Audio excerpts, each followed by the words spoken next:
아수 다 인제 토마딜리아네 사람 균이 신신한 겐게 러르게 신이나 바탕 미세기首先呢，就要向各位上師善知識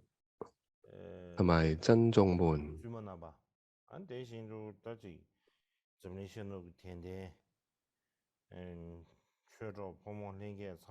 仲有所有尼眾們，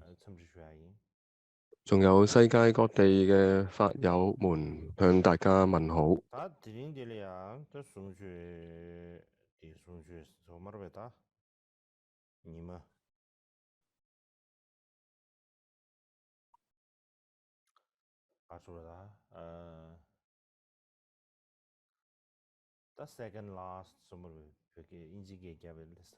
咁今日呢，係課程嘅倒數第2日嘅課程。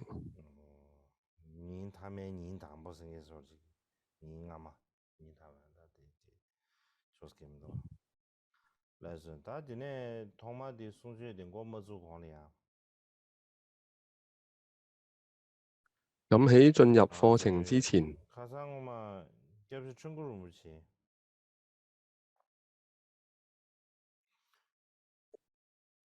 上一堂課裏邊有提到堪千創古仁波切，就係為咗希望佢能夠恢復健康。咁當時法王係寫咗一段長壽祈請文，咁有人請法王給予口傳，咁之後法王呢就會係給予呢一個祈請文嘅口傳。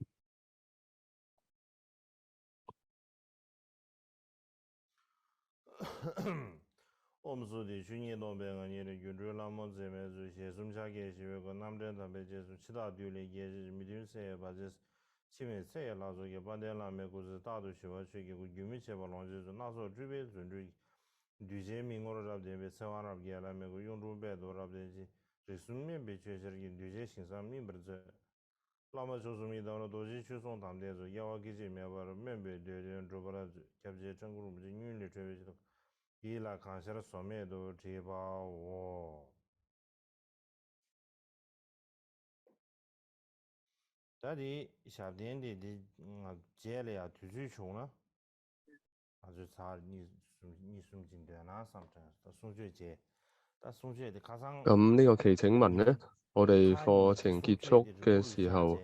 如果有時間呢，我哋可以一齊念2、3次㗎。但係上一堂課嘅時間呢，有啲超時，咁我有啲自遠啦，可能去到你哋要食飯嘅時候啦。咁今日亦都借呢一個機會，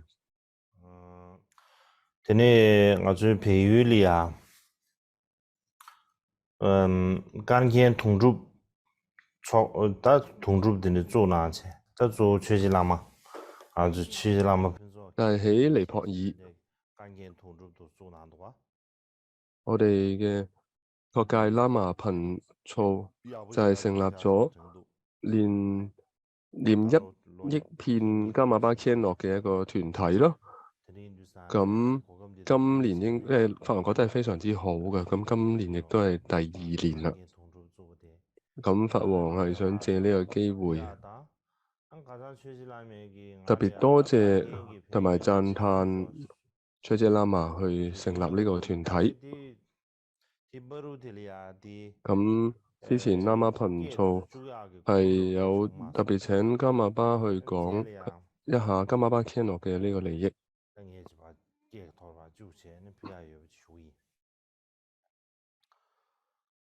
但係之前係冇時間錄影，係要關於係解說伽瑪巴犍洛嘅利益，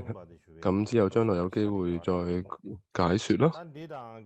咁而家我哋去返開始嗰度，今日要講嘅第33個頌文，咁按照桑傑巴珠嘅注解裏邊嘅科判呢，正如之前有提到過，桑傑巴珠嘅注解呢係有2個版本嘅，一個係布達拉宮入邊嘅版本，一個呢係哲蚌寺入邊嘅。版本。咁呢兩個版本嘅差異咧係唔少嘅。我哋呢次主要依靠嘅就係接傍版，咁亦都係依照呢個版本嘅課盤。內容上其實咧係亦都結合咗布達拉宮嘅版本同埋接傍子嘅版，但係課盤咧主要就係依靠翻接傍版。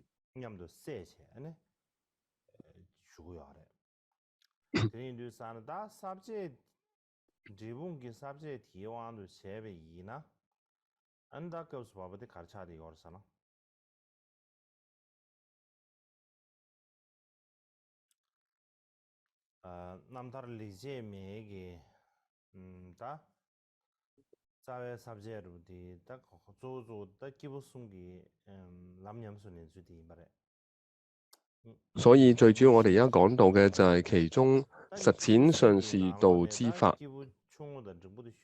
就係正行裏邊嘅內容啦。咁前面下士道、中士道已經講過，而家就係講上士道。上士道裏邊有3個部分，而家係3個部分裏邊嘅第3個，學修兩種菩提心之學處。學處之法咧，亦都分為7個噶。咁7個裏邊咧，我哋而家講到嘅就係其中嘅第7個，得六神通而利他人之法。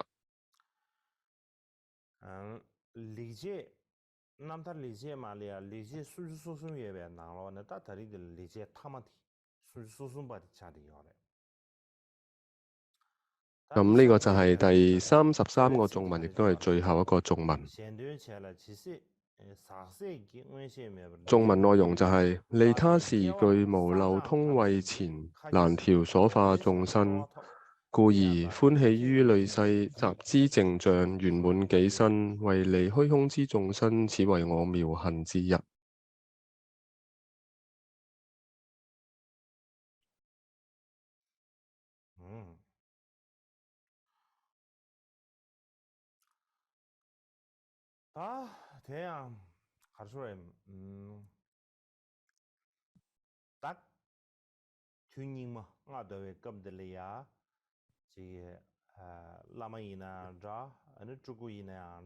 咁喺呢個五濁惡世嘅時候，無論係呢上師、祖古或者喇嘛等等咯，話係喺度利益他人，要成為其他人嘅救護，喺度做利他事業嘅呢啲人，佢哋係點樣利他嘅咧？應該要做嘅係咩咧？就係應該係要為咗要幫助弟子出離輪迴，應該要幫助弟子，令佢哋知道領悟到輪迴嘅過患同埋涅槃嘅利益，要話俾佢哋知呢啲道理，令佢哋知道輪迴嘅本質就係痛苦，同時亦都要知道我哋真正要追求要得到嘅就係涅槃嘅利益。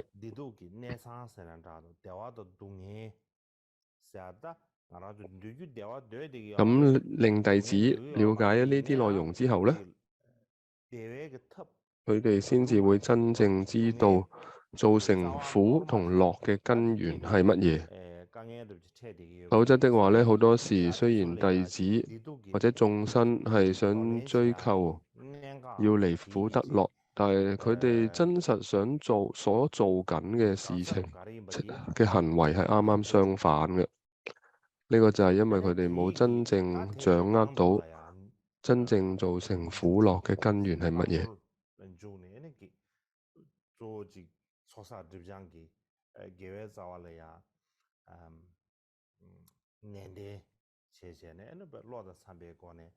之後咧，上師就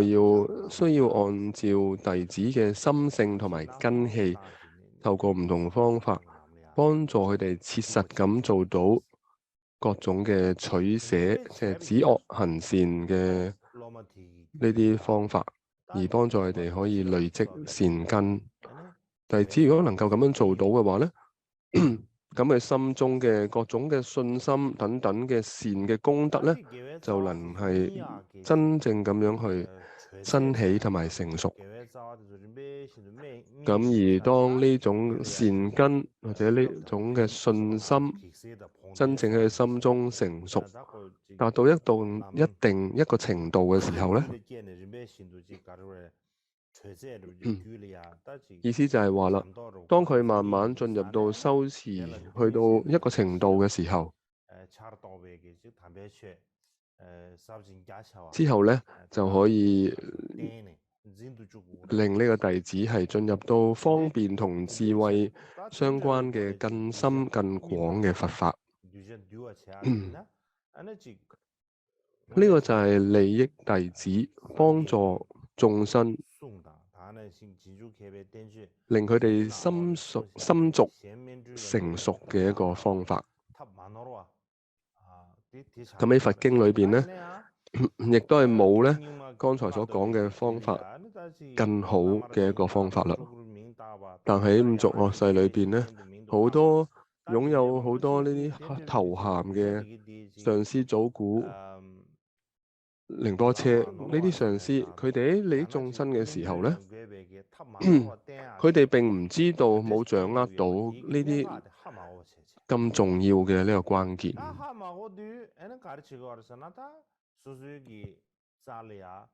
所以佢哋點做咧？亦都係因為咧，可能佢係對呢啲弟子過去身有因緣啦，咁所以因此咧，佢身邊亦都係咧聚集住咧好多呢啲弟子噶。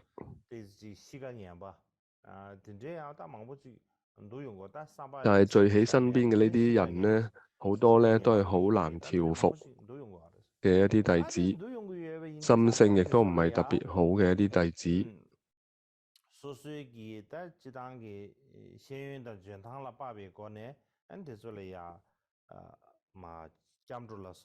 咁呢種嘅上師咧，亦都只能夠靠自己有限嘅認知裏邊嘅戒律，佢嘅學習禪修去教佢嘅弟子啦。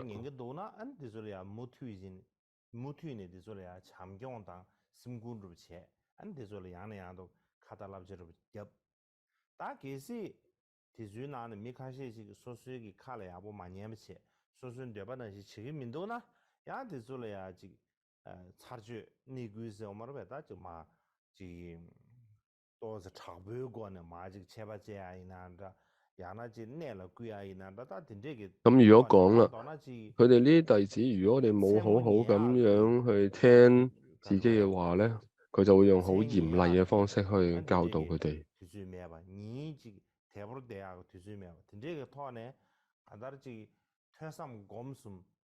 總之咧，夜晚又唔瞓覺，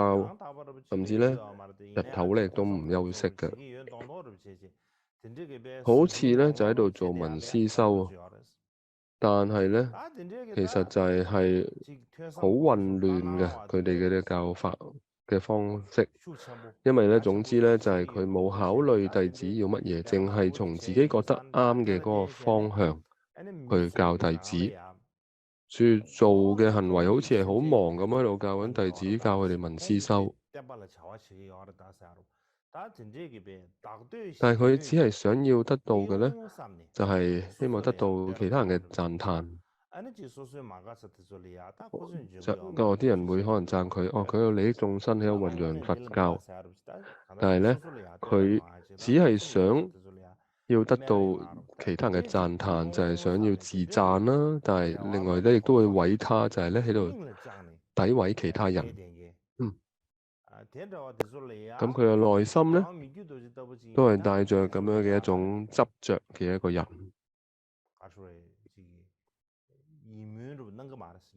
咁法王米覺多傑，佢對於呢個情況咧，佢對於呢種咁嘅行為咧，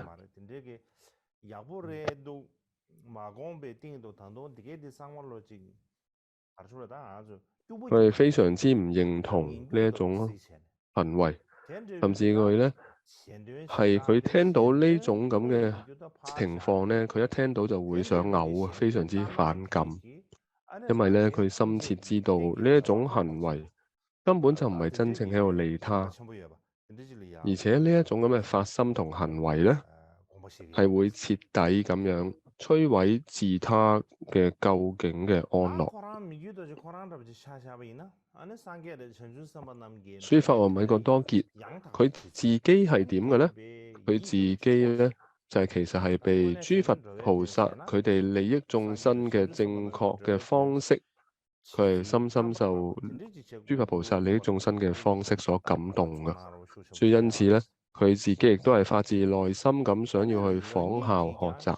諸佛菩薩嘅利他事業。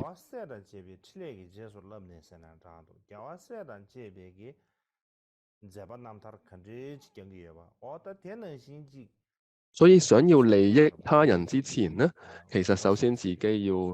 好好咁去學習了解諸佛菩薩係點樣去利他，佢心中就係咁樣諗嘅。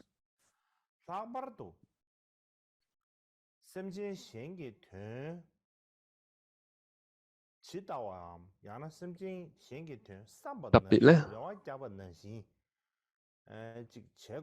如果真係要滿弟子嘅願，最重要嘅一個條件就係咩咧？就係要具備通慧，即係神通。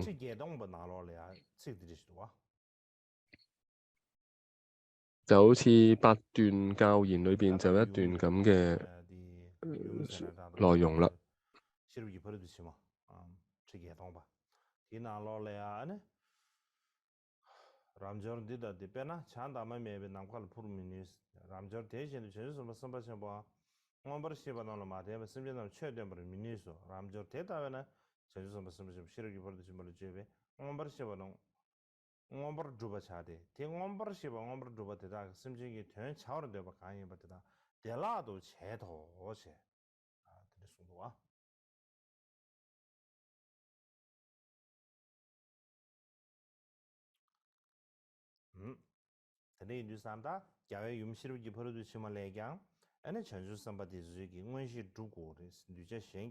呢度入邊就引用到就係話啦，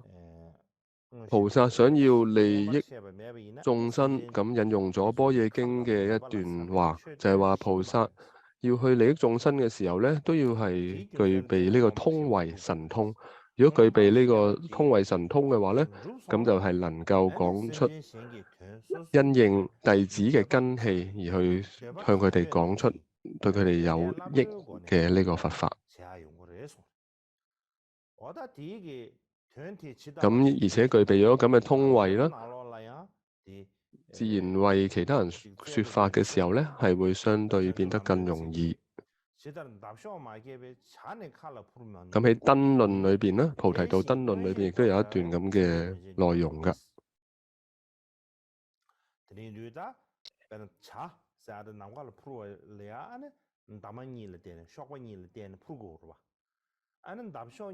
就好似一隻雀仔要喺空中飛翔嘅時候咧，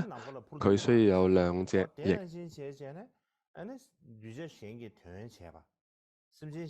同樣啦，喺利益眾生嘅時候咧，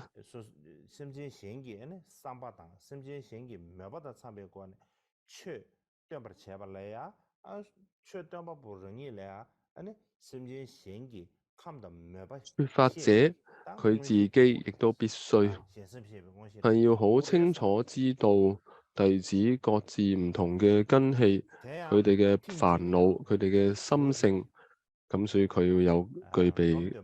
呢一種通慧。咁過去曾經阿底峽尊者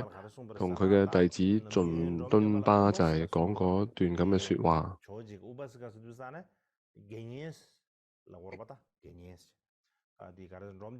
平時咧，阿底峽尊者就會叫仲敦巴做咧居士。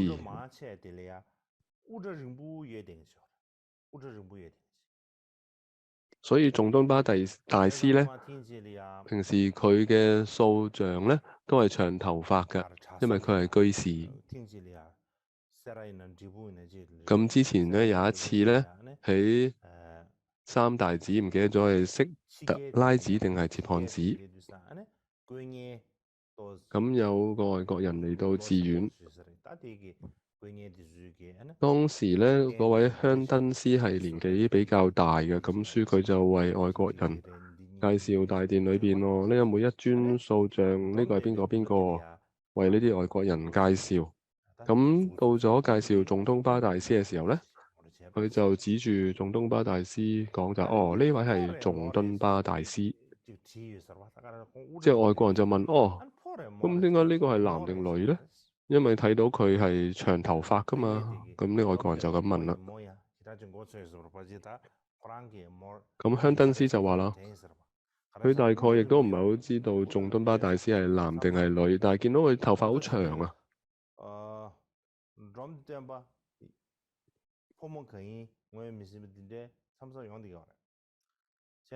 所以佢就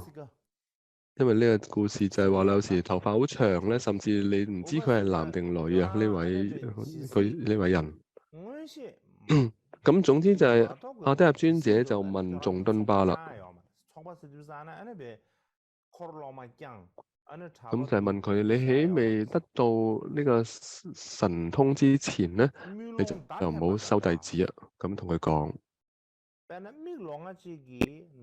否則咧你就好似係喺黑暗中射箭一樣，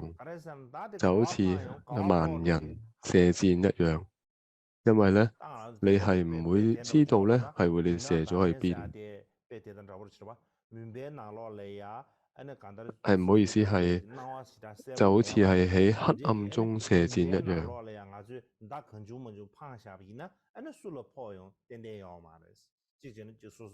因為你唔知道喺黑暗中你會射咗去邊張自己支箭，你可能會射中咗自己嘅人。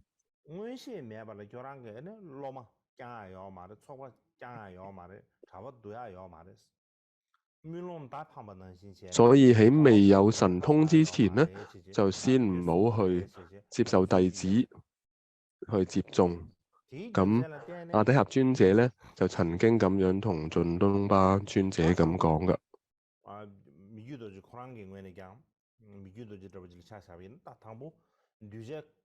所以同樣啦，就以法王米覺多傑嚟講啊，呢度亦都有提到，佢首先係好清楚弟子各自唔同嘅根器同煩惱係乜嘢，然後咧佢再會給予咧適合佢哋嘅呢啲唔同嘅方法。其實呢個係好唔容易一件事情，因為有時咧唔好話係要知道其他人嘅根器或者煩惱係乜嘢，有時連自己嘅根器、自己嘅煩惱係乜嘢都搞唔清楚。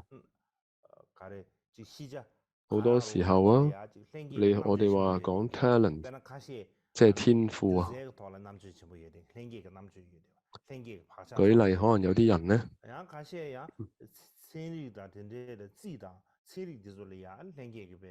特別對科學，或者有啲人喺音樂，有啲人喺科學上特別有天賦。有啲人咧就係慢慢咧就會佢知道嘅。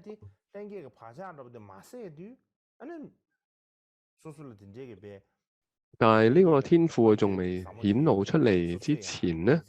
你亦都好難咧，真係發現或者知道自己嘅天賦喺邊度㗎。但係如果有神通，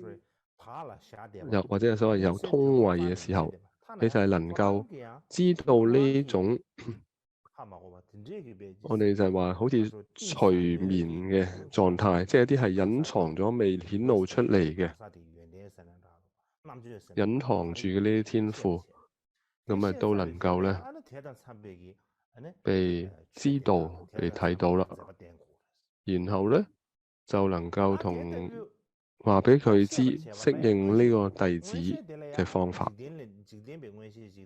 咁樣嘅通慧或者神通，佢係有世間嘅，亦都有超越世間嘅神通，有兩種㗎。但係世間嘅呢啲通慧，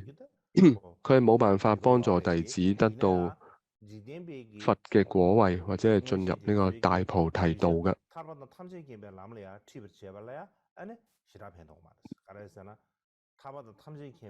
所以呢種世間嘅通慧咧，係冇乜太大嘅用處嘅。佢對呢個進入菩提道係冇乜大用嘅。因此，我哋真正需要具備要利益眾生嘅時候，要具備嘅就係超越世間嘅呢種無漏通慧，呢種神通。咁具備咗呢種通慧啊，先有能力可以幫助眾生進入呢一個大菩提道，亦都即係得到佛果啦。咁正如喺偈頌裏邊有講啊，法王米覺多傑一生中行持嘅各種嘅善行，佢嘅做嘅善根，都係為咗係要能夠得到呢種無漏嘅通慧、無漏嘅神通。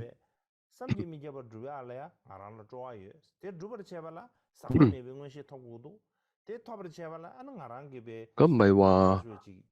佢好中意神通，而係純粹因為佢係希望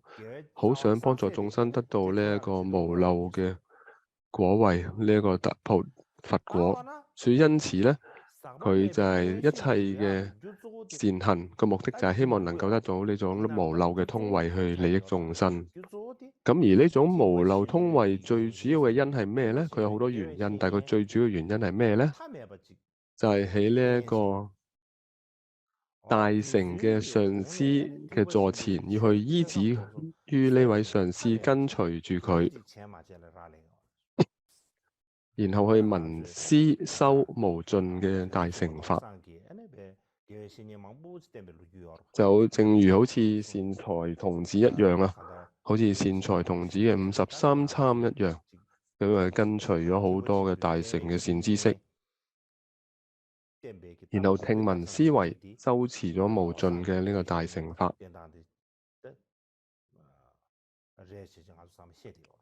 所以呢個善財童子就係我哋大家成日都會講咯，要依止善知識，依止大乘善知識嘅一個典範。需要得到呢個無漏嘅通慧，唔單止係要依止一位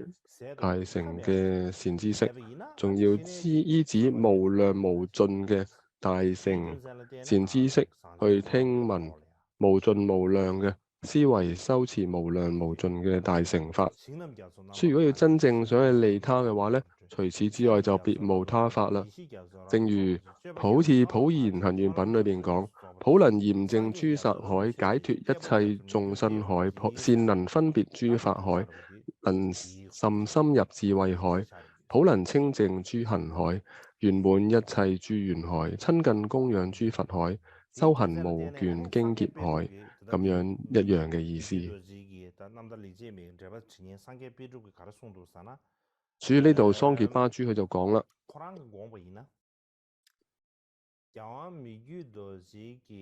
咁就係喺佢認為咧，法王米覺多傑佢對於嗰啲依靠佢嘅，將呢個希望寄託於佢嘅，而特別係呢啲人咧，係想要成就菩提佛果嘅人。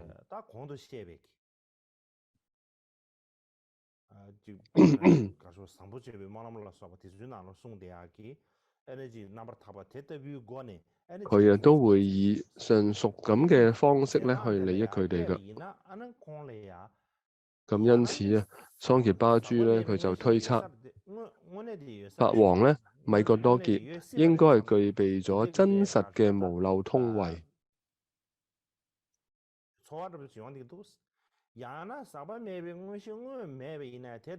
否則咧，就算唔係已經具備咗真實嘅無漏通慧，佢亦都應該係具備咗相似嘅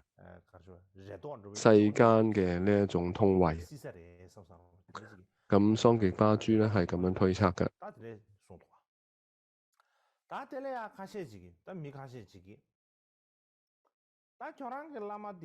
咁呢度咧有啲人就會講啦，哦，如果你嘅上司係加瑪巴，咁加瑪巴係佛，咁你根本亦都唔需要懷疑佢係咪有無漏嘅通位啊。咁所以你就話啱啱頭先講啦，你推測佢應該係具備真實嘅無漏通位，咁呢個感覺其實係唔需要啊，或者係你感覺佢可能，你又話你覺得佢可能至少具備相似嘅無漏通位，其實都唔需要啊，唔通你唔承認佢係加瑪巴咩？如果你承認佢係加瑪巴，咁加瑪巴就係佛。有咁樣嘅講法，咁如果係咁嘅話咧，咁你應該根本都唔需要懷疑佢係咪有無漏嘅通位啊。咁所以你都根本唔需要喺度推測、猜測，因為你會睇到佢利益眾生嘅事業，所以因此咧，佢應該就會係具備無漏通位啊。所以應該你唔需要有猜測咁樣。但係之後桑傑巴珠就點樣講咧？咁就話啱嘅，你咁講係冇錯㗎。但係咧，好似我咁樣嘅一個凡夫啊，我自己呢個我係比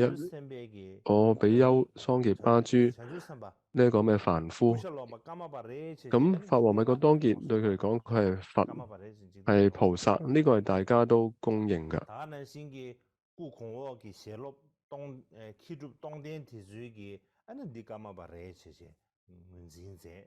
同時咧，過去嘅嗰啲大成就者啊，所有嘅人啊、學者啊，亦都係話佢係加瑪巴。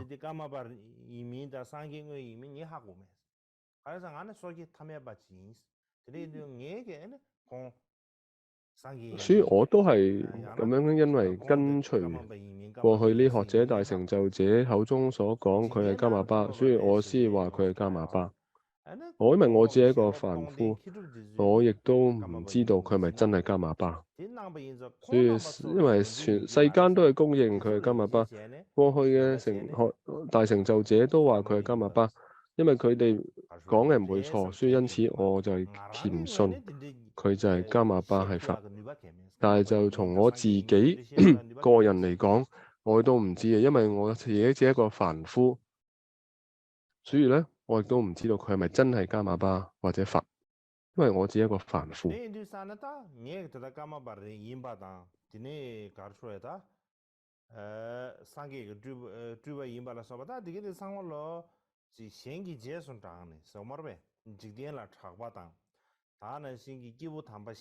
所以我之所以係認識呢個佢係加瑪巴，點解咧？就係我只係從自己嘅上司嘅教言啦，同埋好多人嘅口中得知道佢係加瑪巴，就從好多過去嘅傳說啦，示現出好多佛菩薩嘅事業，佢出世時嘅瑞相、年幼時，聽講咧佢就係能夠咧可以見到佛菩薩。好多好特殊嘅呢啲瑞相，咁呢啲講法都係出自好多可信嘅傳記，包括阿古阿扎回篇嘅傳記、大成就者江波堪布釋迦桑波所寫嘅傳記、喇嘛潘爾所寫嘅傳記，同埋法王自己所寫嘅傳記。咁就係所以因為咧，我就覺得呢啲傳記都好可信。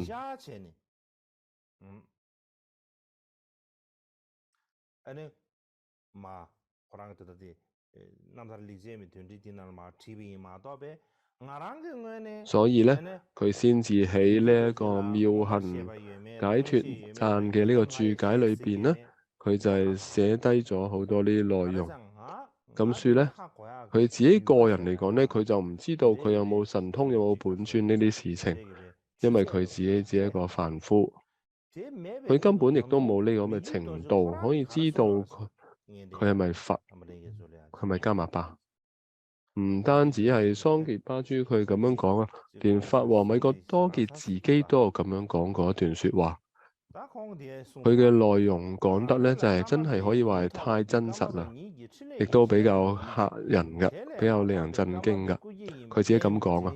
能夠得到加瑪巴嘅名號，呢個就係加瑪巴事業嘅加持。除咗呢個諗法之外咧，佢自己一啲都冇認為自己就係加瑪巴嘅轉世。呢一段説話嘅意思就係話，佢覺得自己能夠得到加瑪巴嘅名號，其實就係過去嘅加瑪巴嘅一個加持。咁佢心中除咗咁嘅諗法之外，佢自己一啲都冇認為過自己就係加瑪巴嘅轉世，佢完全冇咁覺得。之後佢就講啦，細個嘅時候咧，佢係被人講咧話佢係能夠認出佛像啊等等嘅呢啲嘢啦。呢個自細祖古要認證嘅時候，就會攞翻一啲佢前世嘅用過嘅嘢。咁如果佢能夠認出，譬如有啲佛像啊、念珠啊等等啦，咁就透過呢樣去證明咧，佢係咪轉世？細個嘅時候咧，佢就會俾人話啦，啊佢係能夠可以認得出上世用過嘅佛像啊等等啦，嗰啲嘢。但係其實係嘅，我手裏邊係攞住啲嘢，但係有時咧係會攞到法王前世攞住用過嗰啲佛像，但係有時咧攞到嘅亦都唔係嘅。法王米各多傑咧就話啦，咁有時咧攞到嘅係上世用過，有時攞到嘅都唔係㗎，但係大概咧都係其實喺身邊咧有人偷偷地同佢講，有人咧偷偷喺佢身邊咧話俾佢知嘅。法王米各多傑咧所講嘅咧就係真係實在係太真實啦。如果係做研究嘅人咧，聽到呢個講法啦，咁嗰啲人偷偷同佢講咩咧？佢之後跟住講啦，嗰啲人同佢講嘅係咩咧？就係話啦，嗰啲人就係偷偷地同佢講，哦，呢個咧係你前一世嘅真人，呢個係你前世用過嘅嘢。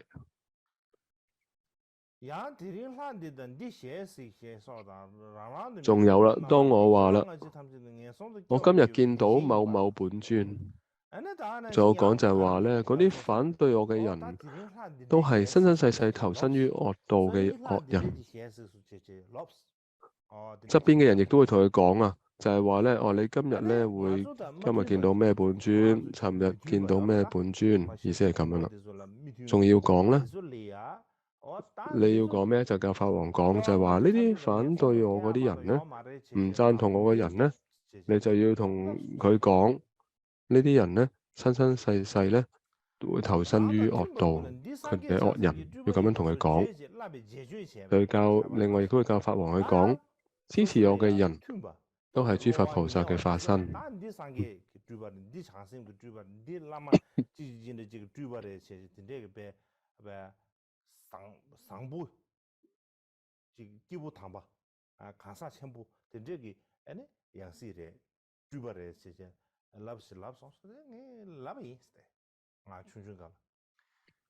然後法王米各多傑就話啦，旁邊啲人咧要佢咁樣講，所以佢細個嘅時候咧都會跟住咁講。呢啲講法啊，都係按照其他人佢身邊嘅人話俾佢知咁樣講而去講嘅。之後佢繼續講啦，特別係啊，當有人去嚟問佢哋嘅前身或者係來世嘅時候咧。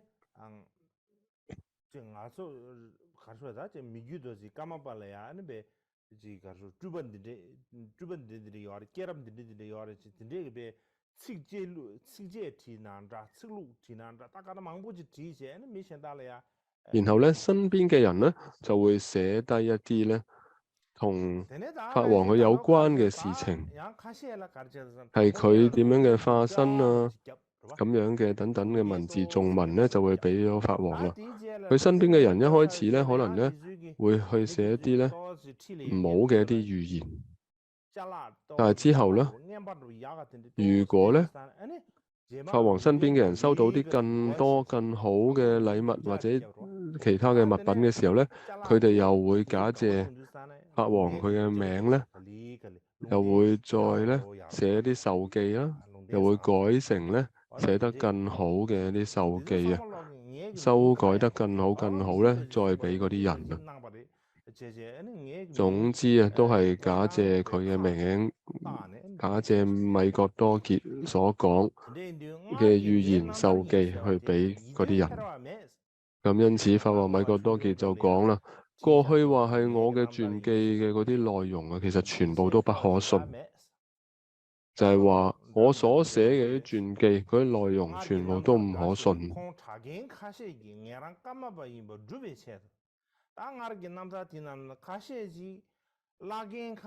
之後佢繼續講啦，就喺過去一啲傳記裏邊有寫到，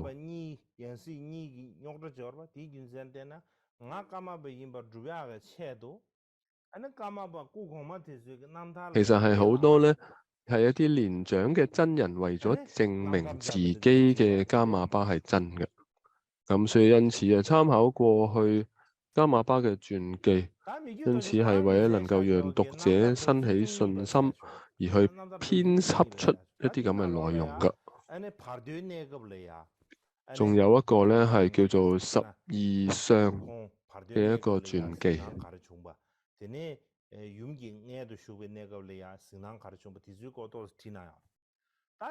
咁譬如喺中陰嘅時候，喺入胎嘅時候咁樣嘅內容啊，有一部咁嘅傳記㗎。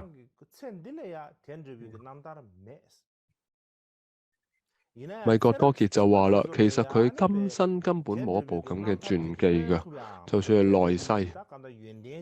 但係佢發願喺來世能夠同有咁樣嘅一部傳記。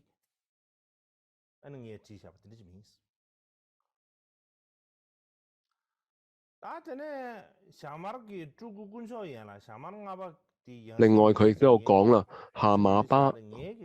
係第5世夏瑪巴嘅轉世啦，佢認證咗佢就係呢個昆初人啊。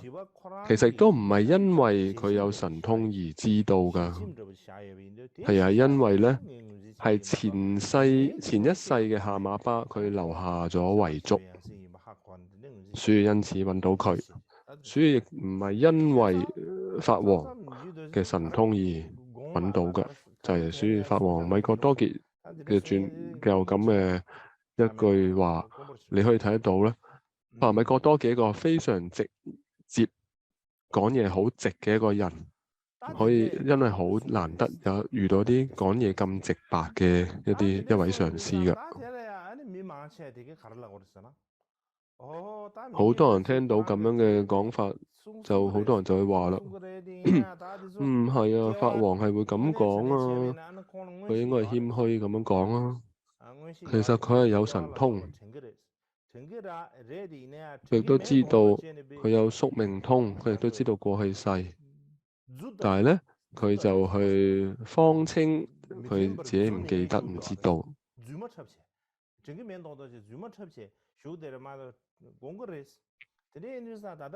所以佢只係假裝自己唔知道、唔記得。所以上面法王米格多傑所講嘅嗰啲內容咧，其實都唔能夠當真，都唔係真㗎。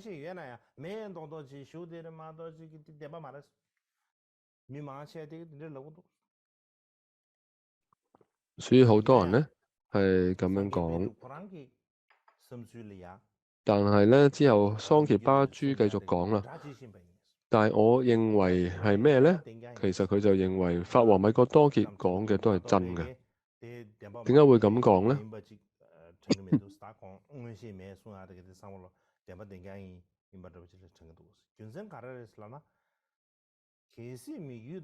原因就係咧。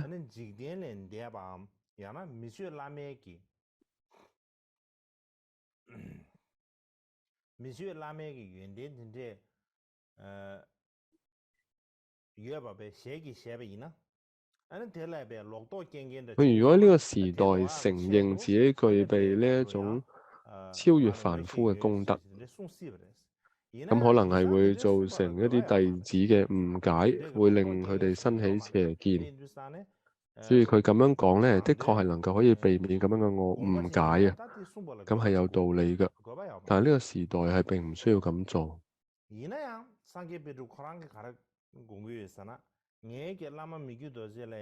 總之，桑傑巴豬佢自己諗就係話，好似佢嘅上司啦，法米覺多傑啦，就算咧，一般人都會覺得加馬巴就係佛菩薩嘅化身，佢應該具備各種嘅神通，但係佢就話啦，佢嘅上司法米覺多傑就算啦，無論佢有冇具備咁樣嘅神通，佢仍然係加馬巴。佢唔會有任何改變嘅，唔會因為佢有咁嘅神通，佢就係加馬巴。如果佢冇咗呢神通，佢就唔係加馬巴。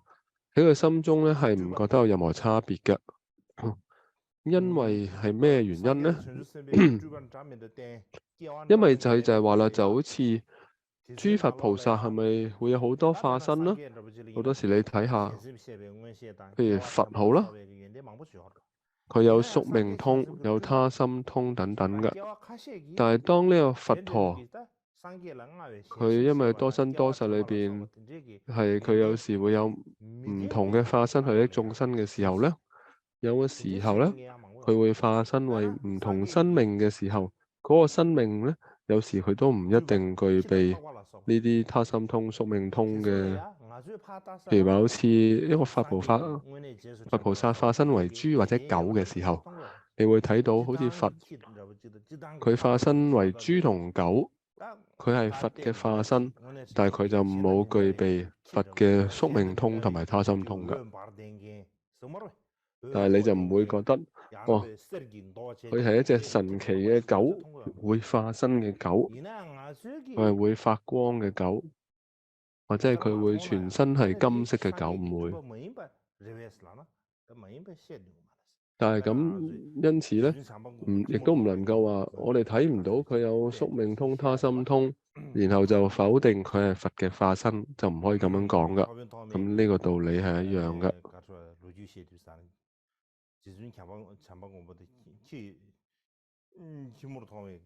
咁就好似無著菩薩嘅故事都一樣啊。就係見到一隻狗，其實佢又同見到彌勒菩薩一樣。咁因此咧，法米覺多傑無論佢會桑傑巴豬覺得，無論法王佢有冇示現宿命通等等呢啲神通，總之咧，事實上咧，好多人好多一般人，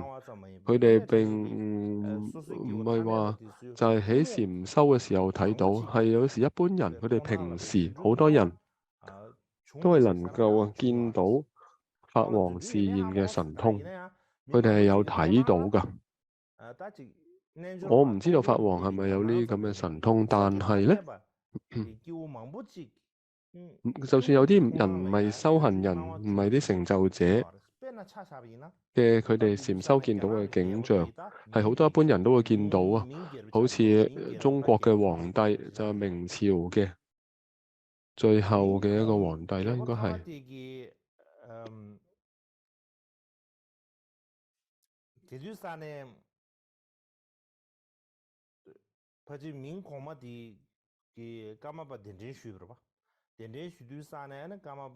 當時佢迎請加馬巴，但係因為加馬巴冇辦法去到，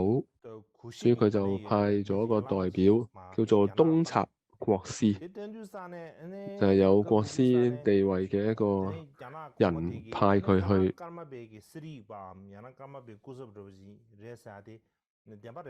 但係皇帝當時就話咧：你唔係真嘅加馬巴嘅使者，所以咧佢就要懲罰佢。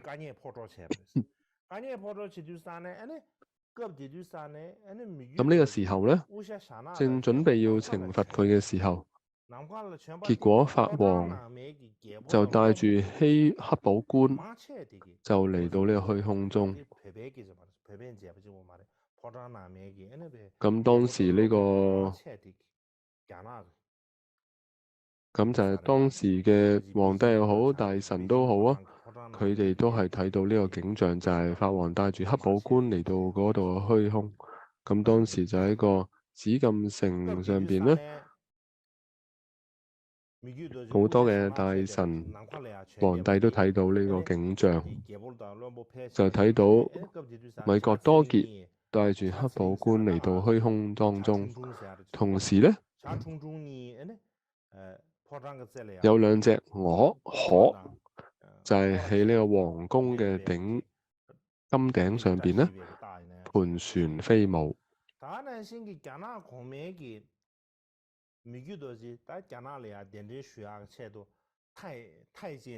咁仲有咧，皇帝當時係為咗要迎請呢個米各多傑啦，佢亦都係派咗皇宮嘅太監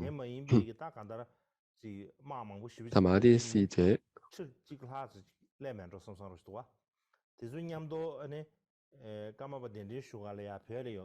好似有成萬人嘅軍隊，咁喺度迎請米各多傑。咁就喺第二日咧，佢哋就係要去第二日要抵達呢個加千大營嘅時候咧，就喺嗰一日嘅早晨，佢哋就喺一個雪山附近，就係睇到喺個雪山嘅頂上邊有彩虹，出現彩虹嘅呢個中央嘅位置咧，就會睇到咧法王米各多傑。米各多傑帶住呢個有金色靈眼嘅呢個黑寶冠，咁係所有人都睇到嘅。咁又有一次啊，法王咧去到呢個雅龍江呢個地方，喺到呢個雅龍嘅河谷嘅時候咧，咁喺到雅龍江嘅時候咧，為咗要過呢條江，咁佢哋係要坐船啊嘛。咁但係咧，當時就係為咗船費咧，咁就起咗一啲紛爭啊。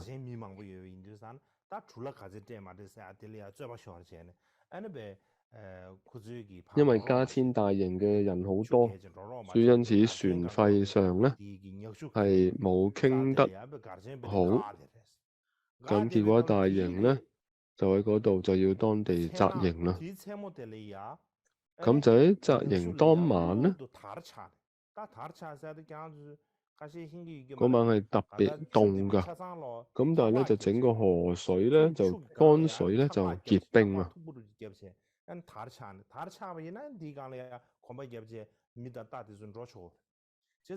因為結冰啦，所以咧馬同人都可以過去啦。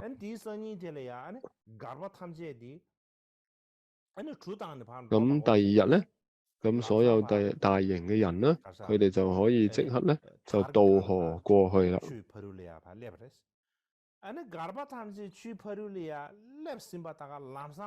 咁當所有大營嘅人咧都過晒去之後咧，呢條河咧嘅冰咧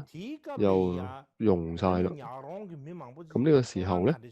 好多呢啲雅龍江地區嘅人咧都見到係咩咧？佢係見到法王米各多傑，見到佢好似喺個江上邊騰空飛起呢個江河之上。另外，法王去到康區或者公布等等呢啲地區嘅時候咧，佢都喺啲石頭上邊咧留下咗手印同埋腳印。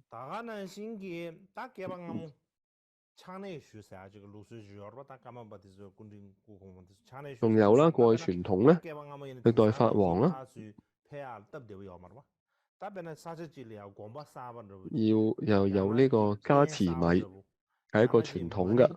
有時法王米各多傑冇辦法去到好多唔同地方，所以有啲地方啲寺院要開光，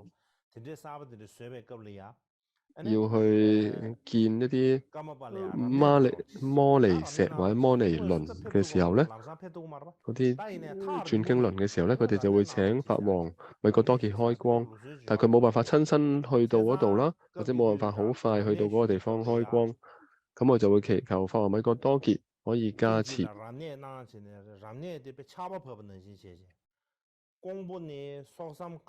咁有一次佢就係有啲人請法王加持，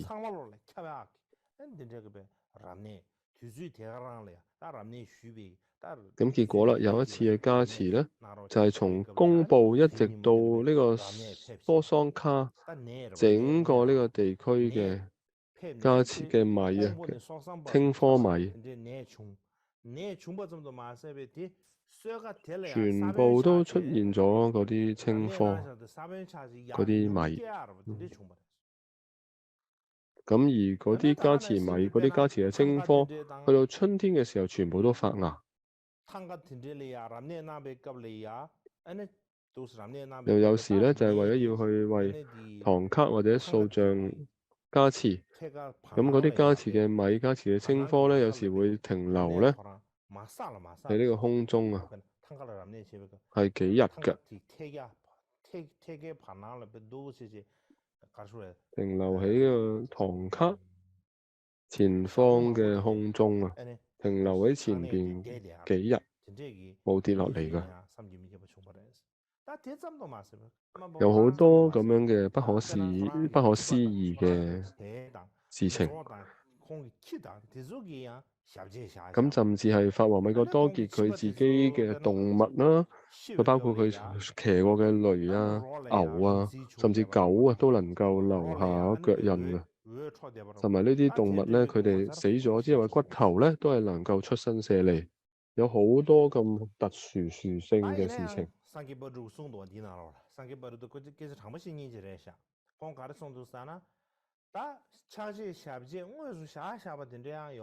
但係桑嘅巴珠係一個好直話直講嘅人㗎，亦都係。咁所以佢就話啦，係有啲係真嘅，留咗手印嘅有啲係真係，但係亦都有啲咧，有啲亦都係為假㗎，係有人咧去仿冒出嚟話係法王米覺多傑嘅手印。咁嗰陣時佢就會請求啦。無論法王米覺多傑有功德或者冇功德，就拜託請你哋唔好，如果你哋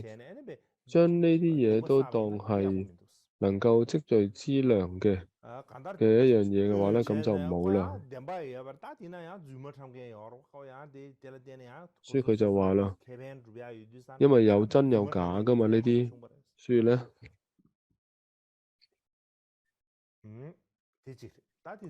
有啲人又會咁樣仿冒一啲出嚟，之後就為咗咁咧，之後藉此就想得到啲好處。咁之後咧就係一啲有啲關於他心通嘅一啲記載，桑奇巴珠亦都有講啦。佢亦都唔知道法王米覺多傑有冇他心通，因為佢亦都冇呢個能力，因為佢自己冇他心通，所以佢亦都唔會知道法王冇他心通。但係啊，具有信心嘅好多人咧，嗰啲人具有法王有信心嘅人咧，見到法王之後咧，佢都會講啦：法王米覺多傑佢完全知道我喺度諗乜，就算我秘密喺背後做咩，其實好似佢都知。好多人都咁講。桑奇巴珠就講啦，就好多人見到法王之後都係咁樣同佢講。但係佢之後亦都繼續去咁講啦。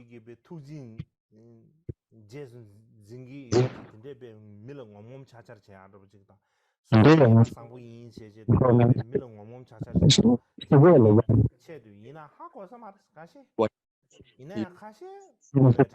讓有心是為了跟別人炫耀覺得係要其他人炫耀法王對佢特別關切，係為咗咁而咁。係有啲亦都係真嘅。咁但係無論如何，點解法王米覺多傑佢講出嚟嘅説話係可以咁準確咧？桑奇巴珠就話唔只係因為佢嘅神通，而係因為咧法王米覺多傑佢非常之有智慧。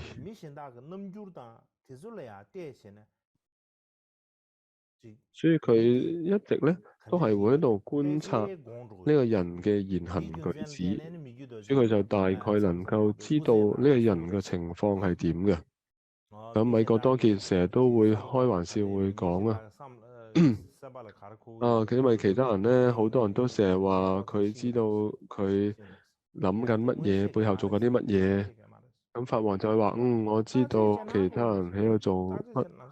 但係法王咧會話佢唔係因為神通，係因為佢係由觀察而知道㗎，係從眼睛同埋舌頭你條脷嗰度就會睇到啦。咁所以你將條脷伸出嚟俾我睇啦。米國多傑咧就會咁樣講㗎，佢就係會從你嘅眼同埋你條脷嗰度咧就會睇到，咁就會話啦。咁好啦，你攞條脷俾我睇啦，伸你條脷出嚟俾我睇啦。咁所以好多人就嚟到法王面前咧，就唔敢起一個壞嘅念頭，因為佢都會擔心咧呢個法王咧，但係佢會能夠知道佢係咪喺度起呢個壞嘅念頭，因為好多人都會咁講。總之咧，咁樣嚟睇啦，法王米國多傑咧係一個非常之聰明、非常之有智慧嘅一個人，所以你好難可以去欺騙佢嘅。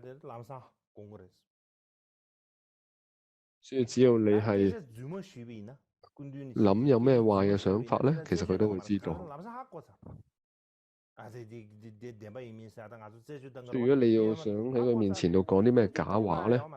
佢都即刻就知道。佢亦都唔使去點樣去揾呢個事實係點樣，唔使去揾清楚呢個事實真相，佢一聽就知道你係講大話。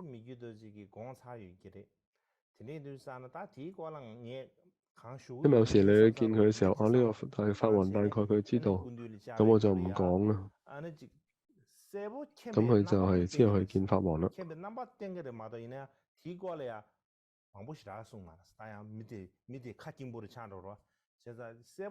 呢個時候，法王米國多傑就會表現出咧，佢心中都會知道嘅一個表情啦。佢亦都唔會喺佢面前講啲咩。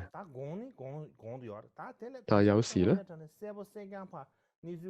佢係知㗎。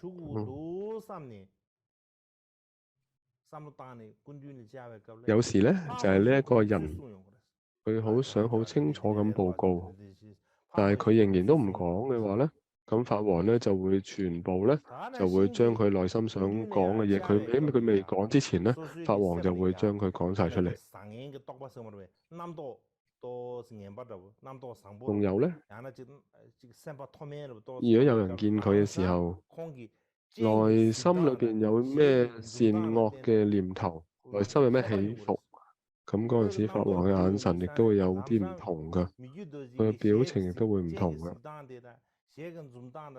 所以你從法王嘅眼神，從佢嘅表情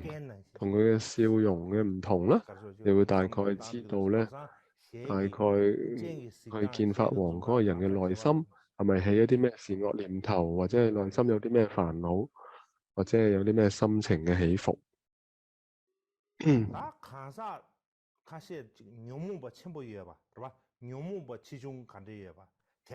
咁如果法王身邊咧，有時有啲人係煩惱特別重嘅人咧，佢都會知道嘅。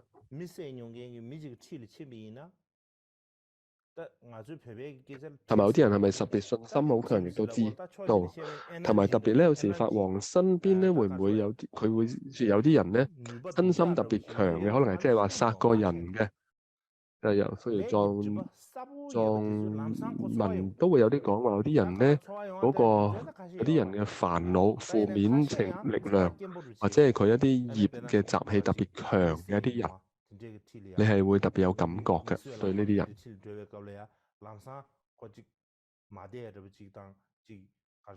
你會覺得佢有啲負面嘅能量特別強嘅一啲人。咁當呢啲人嚟到你身邊嘅時候咧，你就會有一種唔舒服嘅感覺。但係有啲人咧，佢亦都冇咩感覺，佢就係冇呢個感覺嘅。佢同一啲咁非常負面嘅人喺埋一齊嘅時候都冇咩感覺。咁有啲人就係身邊係佛菩薩喺身邊，亦都冇感覺。但係法王米國多傑咧，佢特別敏感嘅對一啲情況，佢對呢啲特別負面情緒好重嘅人咧，喺埋一齊嘅時候，佢身體就會唔舒服。佢曾經有講過，身體4大不調呢個疾病咧，就係因為身邊嘅人咧冇好好修行，佢成日身體唔舒服，有疾病咧，就係因為佢身邊嘅人咧冇好好修行。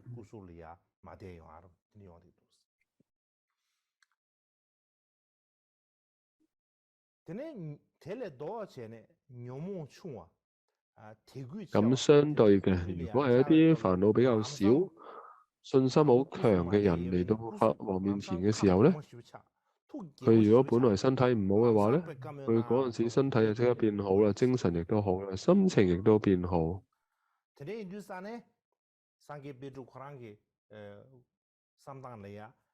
所以桑傑巴珠佢之後就繼續講啦。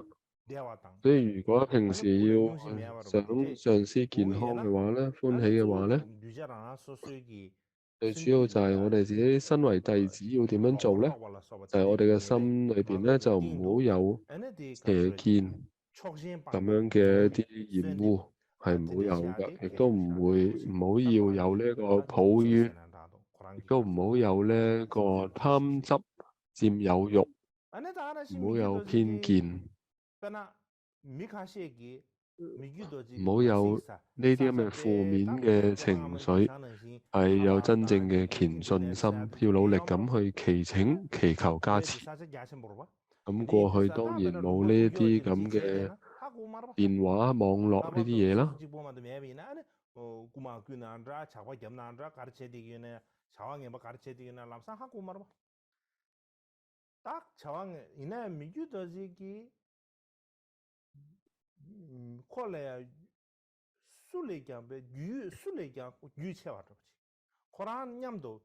但係咧，法王米國多傑就好奇怪嘅喎，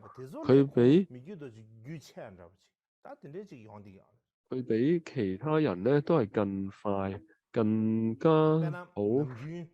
快速同埋熟悉咁去知道好多事情㗎。舉個例子就係話，平時有啲人咧外表上睇嚟係好好，但係實內心係特別壞嘅。但係咧呢啲人咧都呃唔到法王㗎。但係亦都有啲人咧內心好好，但係其實可能外表嚟睇佢好似好兇惡或者外表行為唔好，但係法王咧佢對呢啲人咧都特別好㗎。咁有啲時候咧，有啲人咧特別固執、特別狡猾。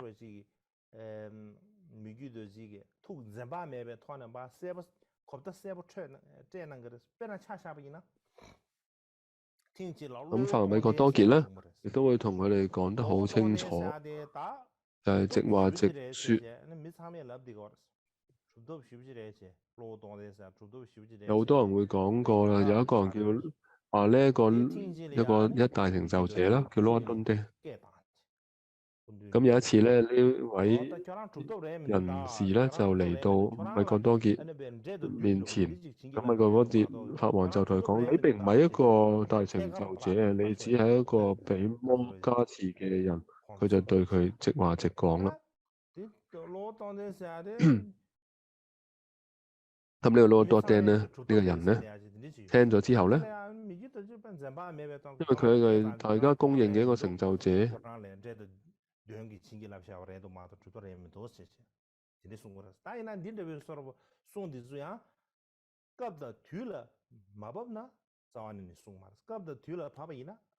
但係法王米國多傑咧，佢唔係隨便咁樣講㗎，佢都係真係睇到實際因緣到嘅時候咧，佢自己就會把握機會同佢講嘅。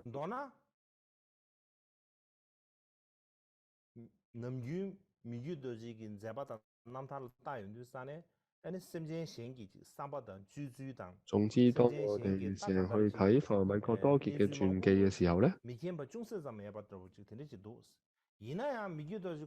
你會睇到啊，佢好似係對每個人嘅情況咧都非常之了解。但係佢自己咧係唔求任何嘅呢啲明星嘅。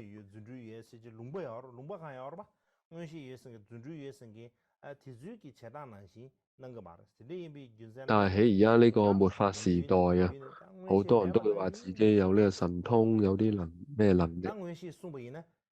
但係佢自己咧係從來都唔話自己有咩神通，有咩能力。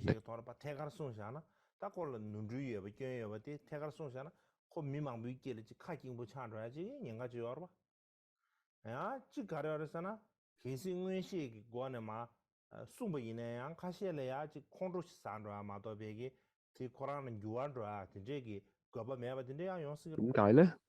係咪好多時候啊，有啲人咁樣直接同佢講嘅時候咧，佢可能會發嬲，可能因為就係因為咧，甚至就會招致其他人嘅批評啊，有人會因此會覺得反感，所以因此范米哥多傑佢一向咧都係表現出一個佢係一個完全冇神通，係一個凡夫。佢就係一個咁樣嘅示現啦。咁之後咧就係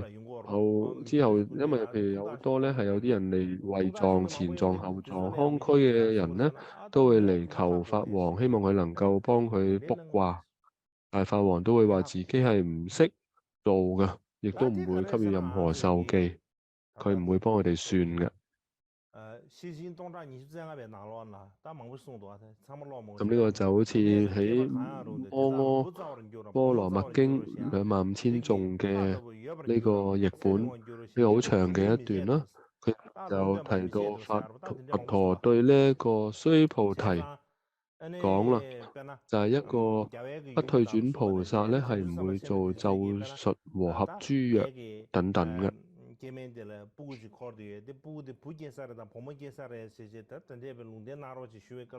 所以呢度主要講就係話啦，一個不退轉菩薩，一個大菩薩係唔會做呢一種算卦。即係如果有人問我個仔會係男定係女啊，佢都係唔會講嘅。但係之後呢度桑傑巴珠就講啊，如果有一啲好有信心嘅人嚟，咁好佢父母往生，佢哋非常難過，流住眼淚咁請求。請問法王問佢哋投身咗去邊度？有啲人會咁樣嚟問㗎。咁呢個時候咧，法王咧亦都係因為佢好慈悲，所以佢都好難去拒絕佢哋。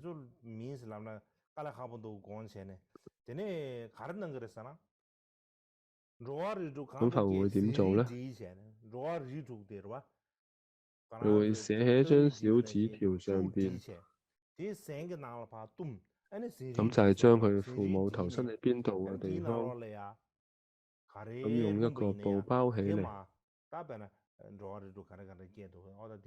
係將六道嘅名稱。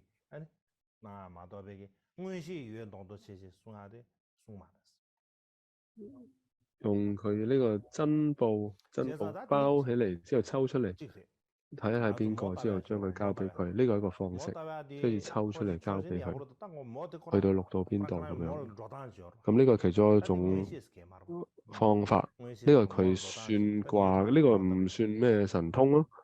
呢個係一次係法王算卦嘅其中一種方式。咁呢個唔代表係啲咩神通啊，主要你係識咁樣做，識咁樣算就可以。有啲上師亦都會做咁樣嘅算卦㗎。咁佢會好似假裝好似好有神通嘅樣。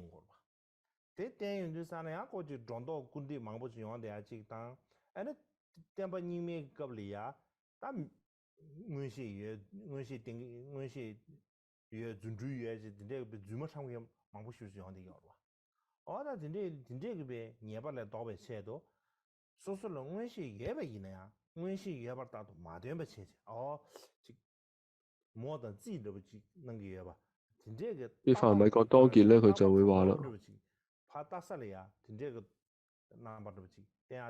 佢就係會將呢一啲唔同嘅六道嘅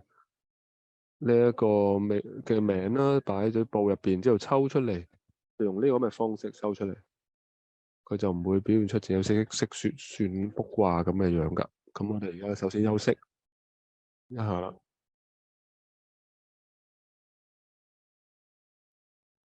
大家能理解了呀？大顯示唔係關係，虛實唔係。理解了，但我今日結束這邊。好，之後咧就係講到宿命通方面啦。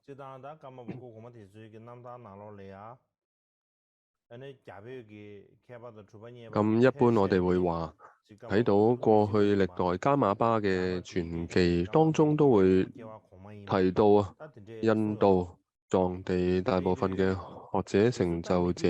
都同加瑪巴嘅心意係無別嘅。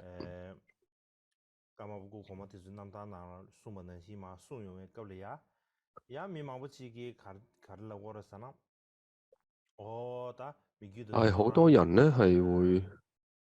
點樣覺得呢？佢哋就會以為啊，法王米覺多傑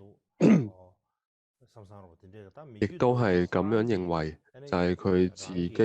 就係佢哋嘅轉世啊。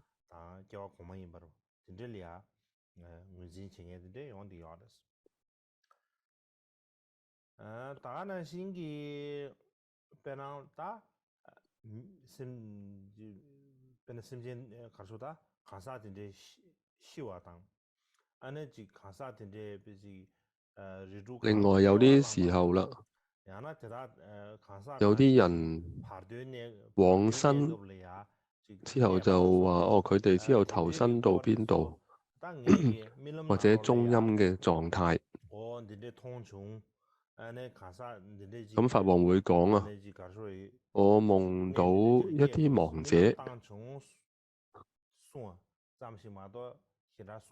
同埋之後佢會夢到佢哋死咗之後投身到去邊度。佢只係會講夢到，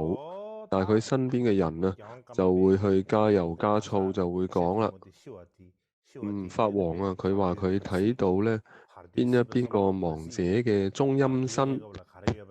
同埋身邊啲人甚至會講呢，邊一個亡者之後呢就投身呢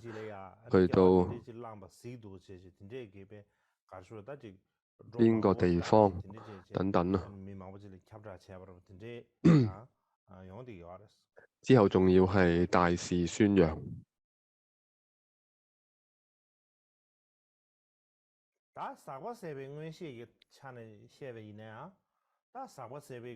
咁之後喺無漏嘅呢個通位嚟講呢，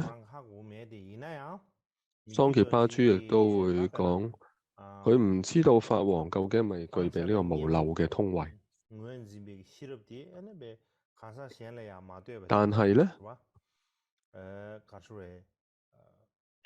法王呢，佢係具備呢一個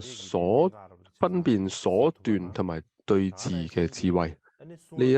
係個情況呢，係佢唔需要依靠其他人嘅解釋，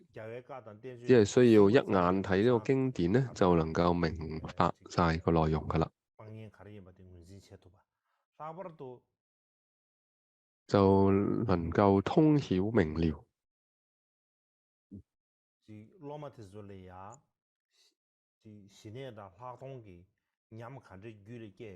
特別就係呢，特別就係佢稍為觀察一下弟子嘅行為，咁佢唔需要弟子報告佢，向佢報告佢嘅自己嘅修行啊，佢就會知道對方個止觀嘅修持個狀況係點樣，同埋呢係會能夠呢掌握到時機去幫助呢個弟子點樣去修行得更好，有進步，同埋佢都會知道呢弟子身體上邊嘅氣脈明點嘅優劣差異，咁亦都會知道呢，因為呢個差異啦，會導致到個灌頂，同埋佢嘅教導呢係能否會起到呢個效用㗎。咁因此啊，佢會好謹慎去觀察佢嘅弟子。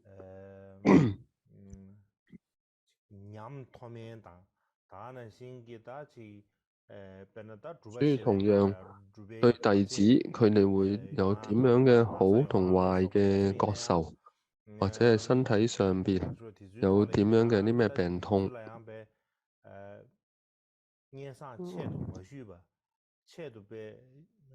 佢甚至係唔使刻意去問。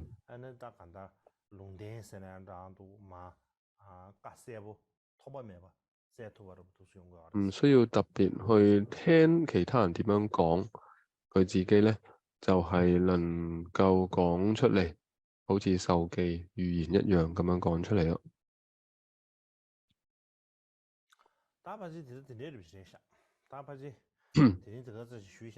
大概就係咁。咁法王就係話今日大概講到呢度啊，因為真宗仲要食飯，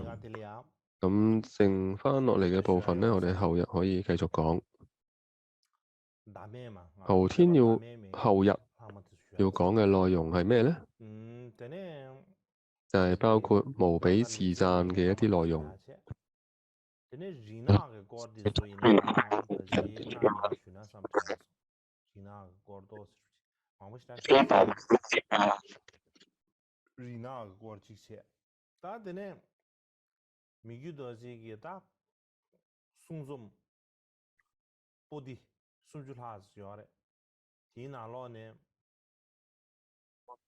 嘅教言係有30幾卷嘅。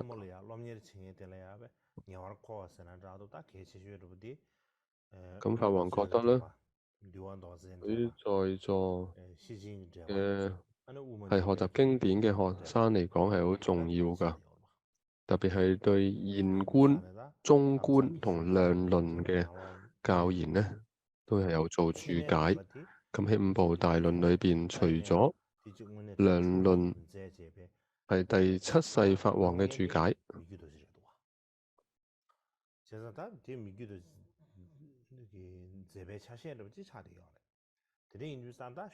所以呢個亦都係法王米覺多傑最重要嘅一個事蹟。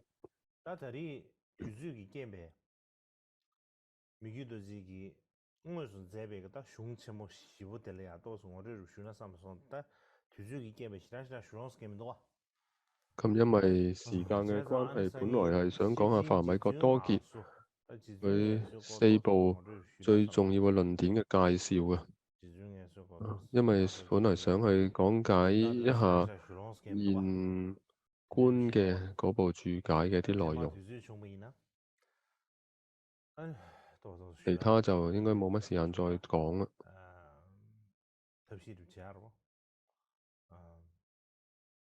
可能以後有機會咧，就再同大家講。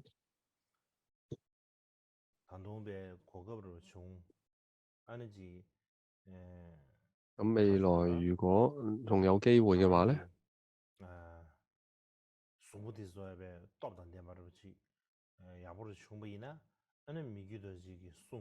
如果法王嘅身體更加有精神嘅話咧，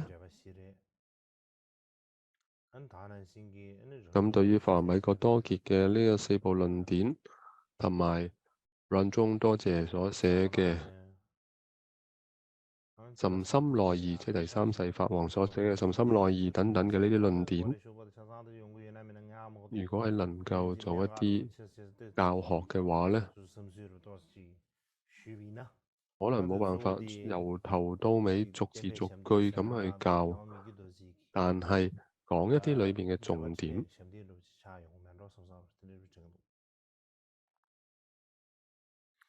最主要亦都係對於法王米覺多傑嘅一種承事啊。總之呢一次春季嘅課程亦都即將圓滿，亦都係法王米覺多傑呢個傳記亦都係即將講完啦。下年春季個課程要講啲咩內容？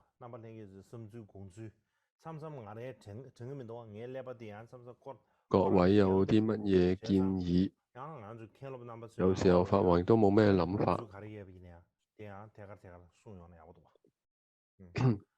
祝各位堪布摩些利，無論係尼斯裏邊嘅，或者係真眾嘅法學院，嗰啲堪布，如果你哋有啲咩諗法，就可以跟法王講。法王目前嘅諗法咧，就係14罰50頌哦，士師50頌。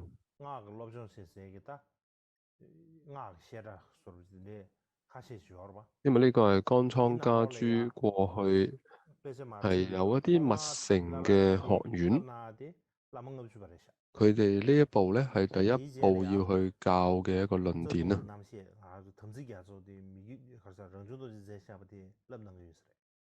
之後再會教嘅就係溫中多傑嘅另一部論點。之後再教呢一個密族嘅總義，然後咧再會去講好似甚深內異二品族等等嘅呢一啲典籍。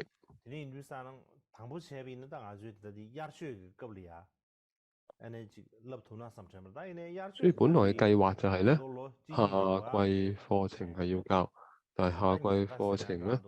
可能咧亦都要再返2-3年嘅，咁情況就會有咁嘅情況。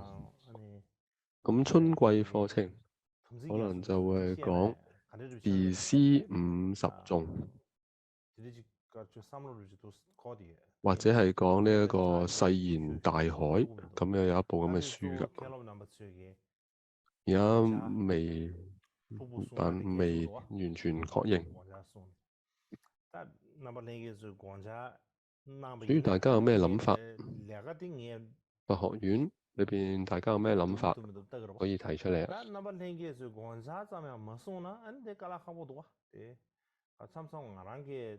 啊？如果大家啲諗法都冇嘅話咧，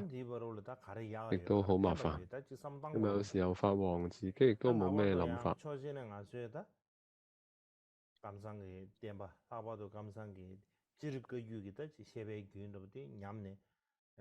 好多時咧，我哋係為咗整體乾倉家珠，整個家珠嘅文思教學傳承，亦都係咧。當我哋喺度諗嘅時候咧，咁我哋都係要共同一齊去努力去將佢維繫同埋弘揚嘅。咁我哋而家就念道母。孔子的去年東北愛年的君主那麼姐妹是謝松家給謝為國南征南北接所有其他女人給謝姐妹對誰也不接是其面誰也拉作也幫的拉面故事是大多希望學給國居民寫把龍角奏那座這邊尊追給對其名我را點別在我را給來面國用着別多را點擊人所面別卻下來給對其心上面不然之那麼就算也他們了都去送他們點做也我給其面把入面別的點着不然之去年東北愛年裡君主那麼姐妹是謝松家給謝為國南征南北接所用其他的人給謝姐妹對誰也不接是其面誰也拉作給幫的拉面故事是大多希望學給國居民寫把龍角奏那座這邊尊追給對其名我را點別在我را給來面國用着別多را點擊人所面別卻下來給對其心上面不然之那麼就算也他們了都去送他們點也我給其面把入面別的點着不然之去年东北爱年嘞，君主老门在面。谢松下给西为国，南镇当北接所中。七大队里给西进，灭军谁也不接是。前面谁也老做给，帮点拉面骨子是。大多希望去给过，给没些把龙就做。那做准备尊追给，对些名我这点别。在我这给来美国，用准备多少点几。人数妹妹别学起来给，对些新上面不拉子。那么就是也到门了，都继续送他的说，也我给些面包准，面边的炖煮不拉子。